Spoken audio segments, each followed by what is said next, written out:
सत्यनारायण कथा एक प्रसिद्ध हिंदू धार्मिक कथा है जो भगवान विष्णु के सत्यनारायण अवतार के बारे में है। यह कथा सत्य और ईमानदारी के महत्व पर जोर देती है और यह बताती है कि सत्य का पालन करने से जीवन में सुख और समृद्धि आती है।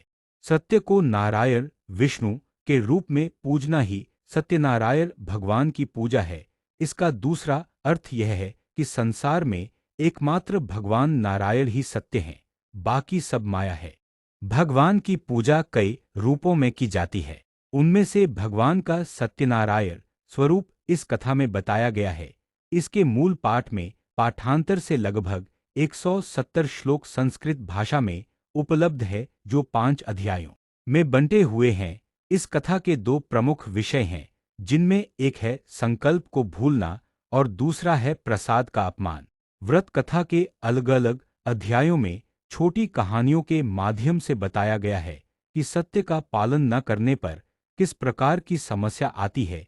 इसलिए जीवन में सत्य व्रत का पालन पूरी निष्ठा और सुदृढ़ता के साथ करना चाहिए। ऐसा न करने पर भगवान न केवल नाराज होते हैं अपितु दंड स्वरूप संपत्ति और बंधु बांधवों के सुख से वंचित भी कर देते हैं।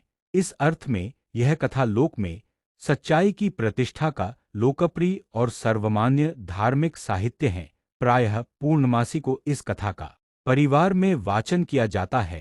अन्य पर्वों पर भी इस कथा को विधि विधान से करने का निर्देश दिया गया है।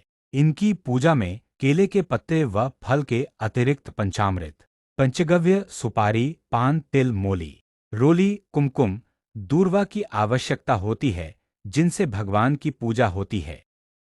सत्यनारायण की पूजा के लिए दूध, मधु, केला, गंगाजल, तुलसी पत्ता, मेवा मिलाकर पंचामृत बनाया जाता है। इन्हें प्रसाद के रूप में फल, मिष्टान्न के अतिरिक्त आटे को भूनकर उसमें चीनी मिलाकर एक प्रसाद बनता है जिसे पुंजरी कहा जाता है। उसका भी भोग लगता है।